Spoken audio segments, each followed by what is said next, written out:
often asked to recommend interesting side dishes. It seems that people have their favorite methods of cooking chicken and beef and fish and so on, but they're stumped as to what to serve with it beyond mashed potatoes or boring rice. On today's show, I'm going to show you 3 great side dishes that would go with almost any menu.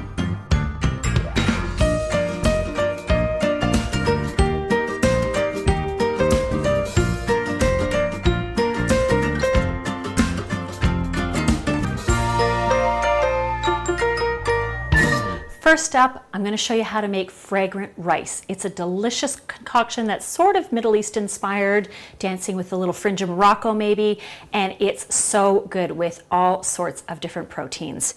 We're going to start with sauteing some aromatics, and that usually refers to anything, helps if we plug it in, anything that adds flavor at the beginning of a dish, like garlic and ginger and so on. And obviously we want something to fry it in, so we're going to start with a little canola oil.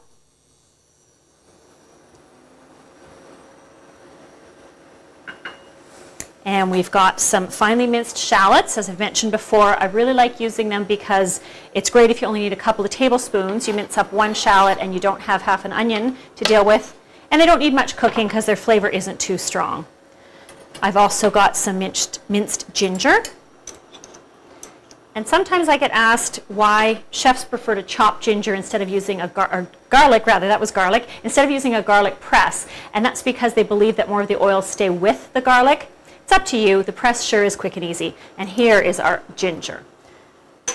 So those are common to lots of different cuisines, but the minute you see ginger, you know that you're perhaps not in a traditional European flavor profile.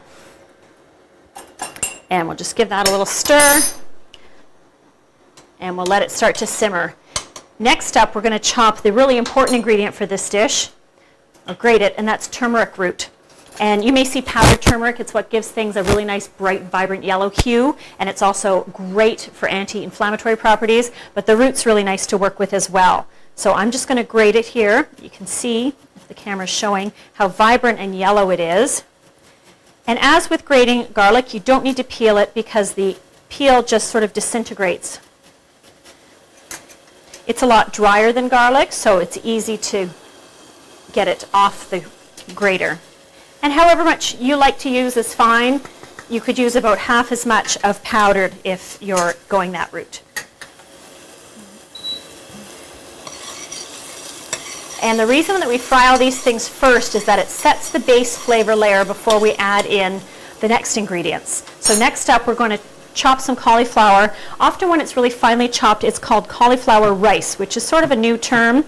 But if you look at the way it breaks up, it's in little tiny bits that are sort of like the size of rice. Don't have to worry too much about what size it ends up for this dish. But you just want to make it fairly uniform. And I'll start adding it in as we complete sections here, just so that the pot starts to fill up and everything cooks evenly. In this dish, this part of the process can definitely be done ahead of time in terms of frying the aromatics and the cauliflower. And then you can cook the rice a little bit later on.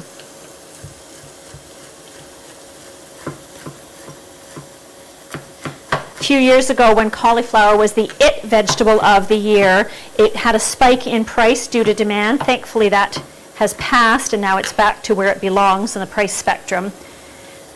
And it's something that you can find all winter long, and it's extremely versatile. So we're looking for about a cup of finely chopped cauliflower for the dish. Anytime I can sneak extra vegetables into a dish without my family being aware of it, I'm pretty happy. In this case, I think that they think they're just having some kind of fancy rice and they don't realize that the cauliflower is necessarily in there. Chop up a couple more bits. We're going to use basmati rice because I really like the flavor of it. It's a little bit nutty and it cooks very nicely, and the grains don't tend to get too clumpy. So that's why it's my basmati of choice. If you choose brown rice, be aware that it takes a lot longer to cook, particularly brown basmati, even if it's been toasted beforehand.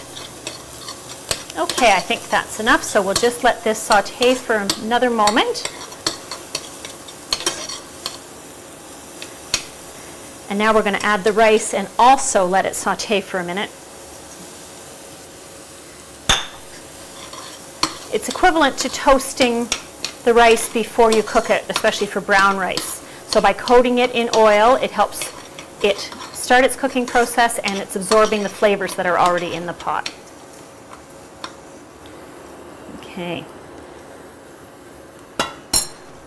We'll give it a shake to even it out.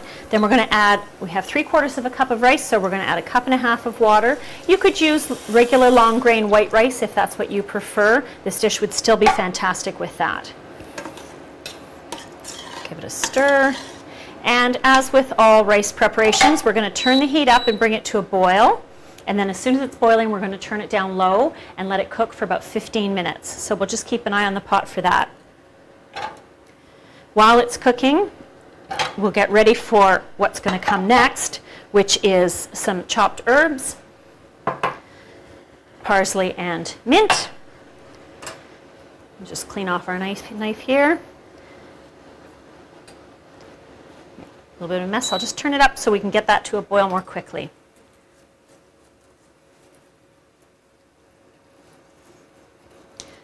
This dish would be great if you were making something that had similar flavors as in mint in it.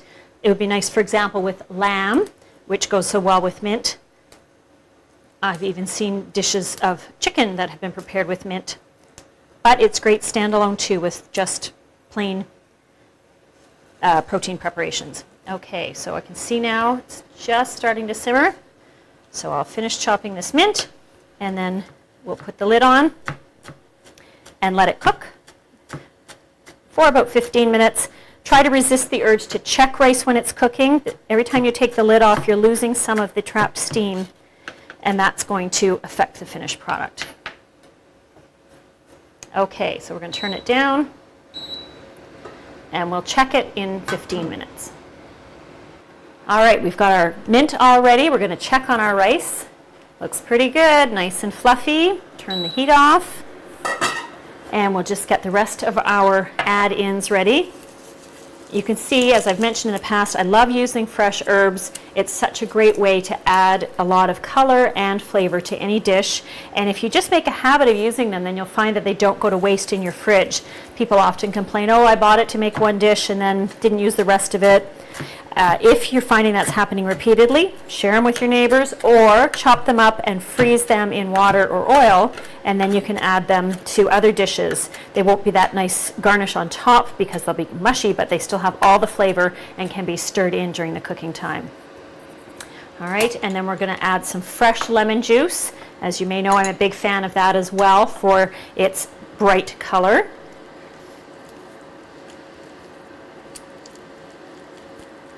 This one's really dense. Hopefully that means it's really juicy. I think it is. There we go. Okay, so we'll get our serving bowl over here. And we'll scoop out the rice.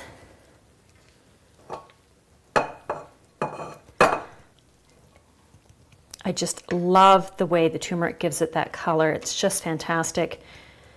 Some people say they find the flavor of it a little bitter. That's not been my experience. Perhaps they're using too much. It could also be old. Spices do start to change when they get older. But with the fresh root, you're never going to have that problem. Now we're going to stir in our lemon juice.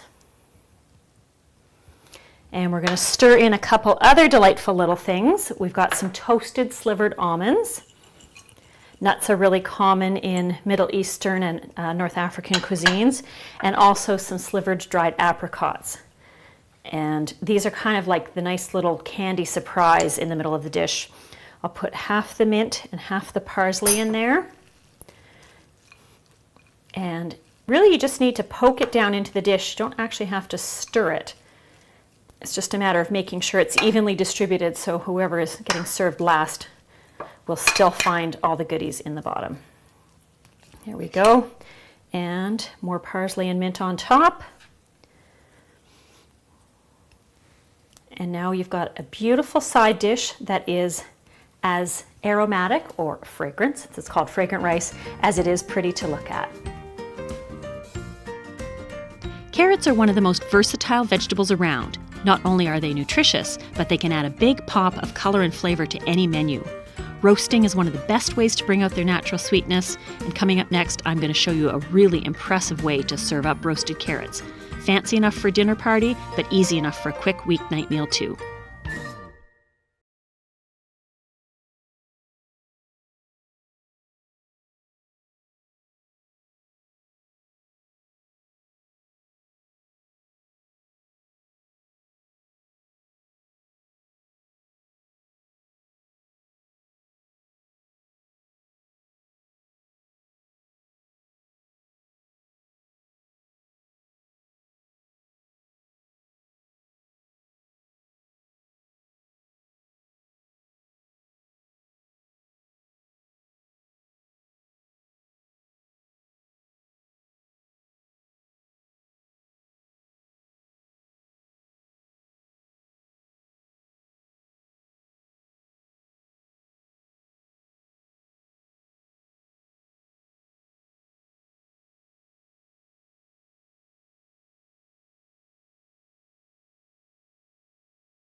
Great garnishes can elevate any side dish, or soups or salads, really anything at all.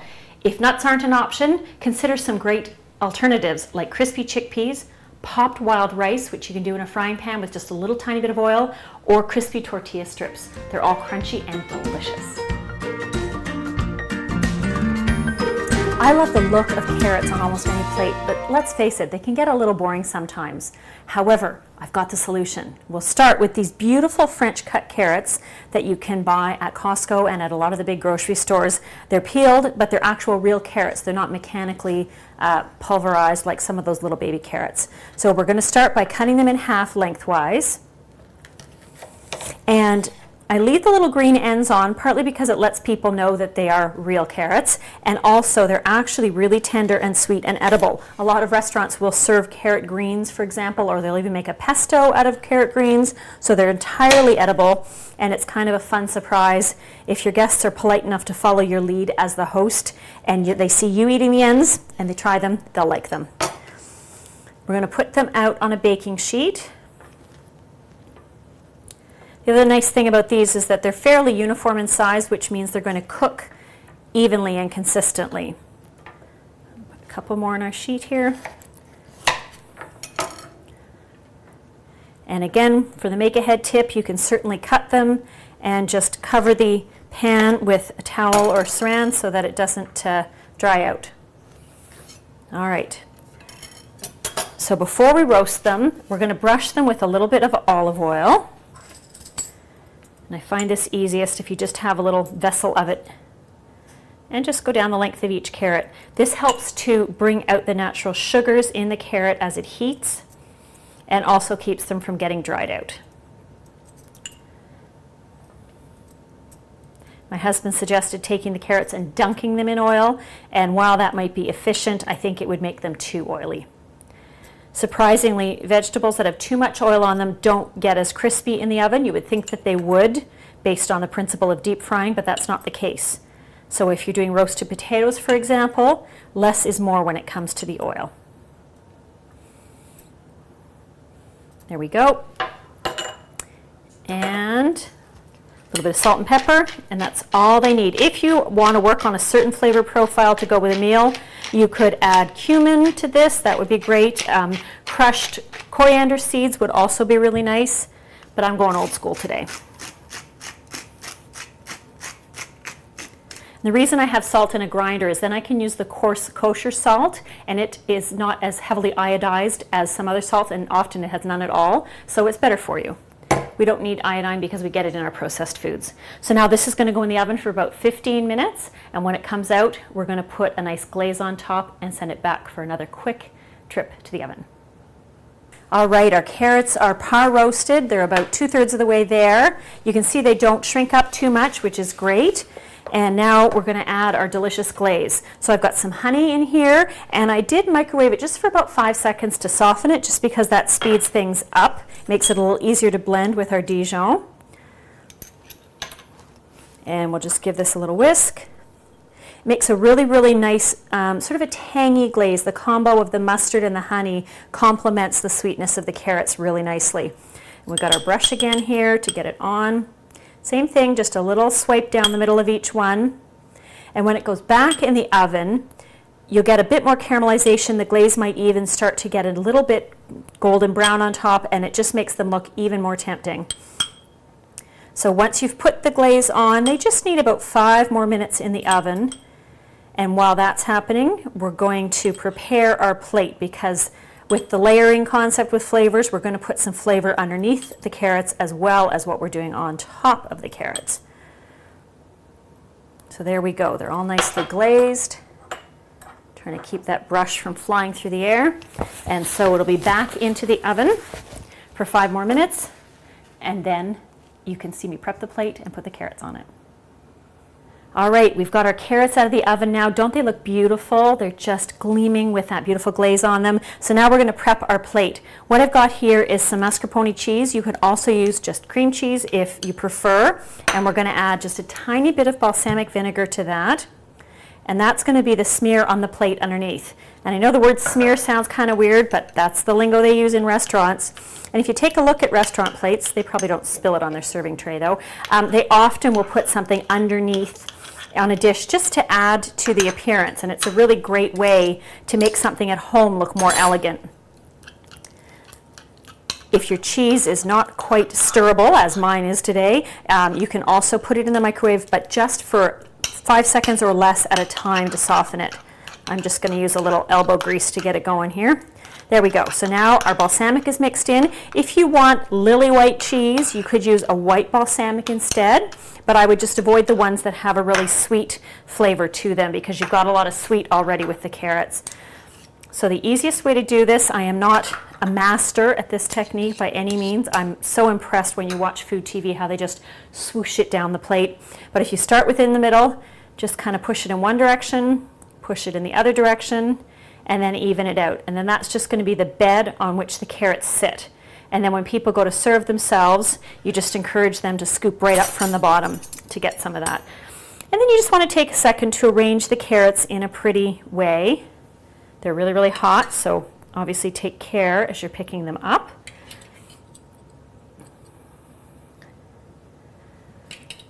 And I just love the idea of bringing this to the table instead of a bowl of steamed carrot sticks or something. I think it's fun to surprise people with a presentation that they're not expecting.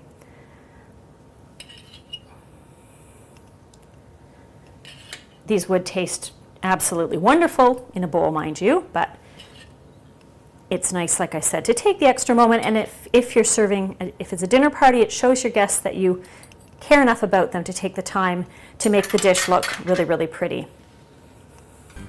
There we go. There are beautiful glazed French cut carrots.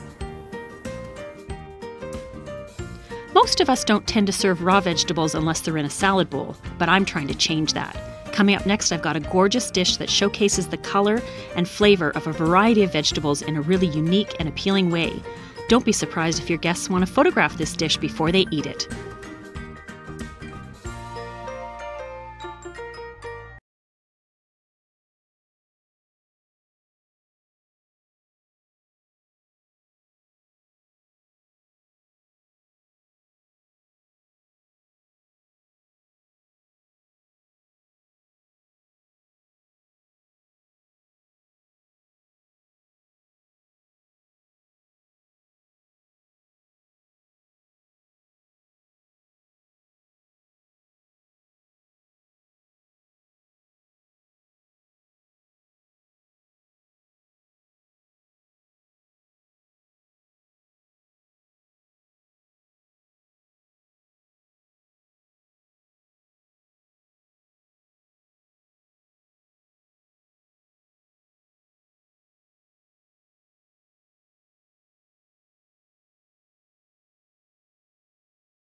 For our next dish today, I can't wait to show you how beautiful raw vegetables can be. I know you're thinking raw vegetables, right? As a side dish, but think about it. We eat carrot sticks, celery sticks. This is a whole new ball game. Root vegetables are great raw, and I'm going to show you how to arrange them in a really nice way. So we're going to start with a variety of washed peeled vegetables. I've got a candy cane beet, a white turnip, watermelon radish, golden beet, regular beet, green and yellow zucchini, and carrot. Now you can cut these with a knife, a nice sharp knife on a board, or you can use a mandolin. So I'm just going to use the mandolin for some of them, and then I'm going to do the rest with a knife. And safety first with this, because of course it's super, super sharp. You want them to be fairly thin, and then we're going to arrange them in a pretty pattern on our board. So sometimes it's fun to intersperse them, or you can just do rows of each color, and that's really nice as well. And I think we'll do the turnip next. Make sure it's locked into that holder.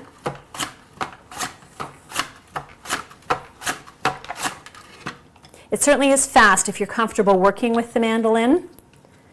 I'm amazed when I see how fast some restaurant chefs can fly through a pile of vegetables. And the carrot's tall enough that I think I can cut it without the holder. Oops, it's getting a little jammed there on the corner. There we go. We'll do a few extra carrots because they're a little bit smaller. There we go. I usually flip it upside down when I'm not using it, and that way the blade is not exposed, so I don't have to worry about accidentally knocking it with my hand. This is also a really fun dish to serve up during cocktail hour before you sit down for dinner, because people can just kind of nibble away at it while they're having a drink. And I think we'll do some green zucchini next. I'm just looking at the colors on our plate and want to make sure that we have nice variety.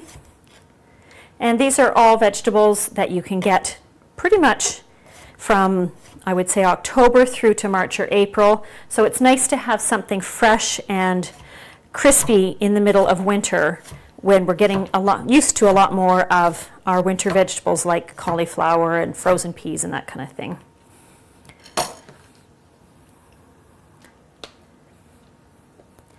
And in terms of make ahead for this, you can easily cut your vegetables and lay them out, and then wrap it well in plastic wrap and put it in the fridge until you're ready to put the dressing on.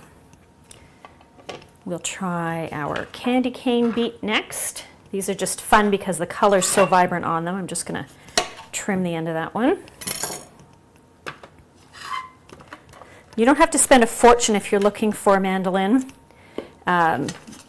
This one was online and it wasn't super expensive, but the blade is nice and sharp, and I like the safety feature of this holder, which is really robust.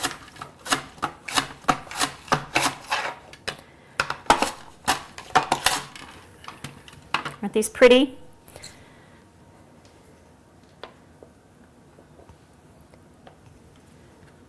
There we go. And we'll do the other beet, which is going to go on the end. And then we'll do the yellow zucchini. Oh, we've forgotten our golden beet too. I'm going to definitely have to make everything cozier on this plate. There we go. Tuck these in here.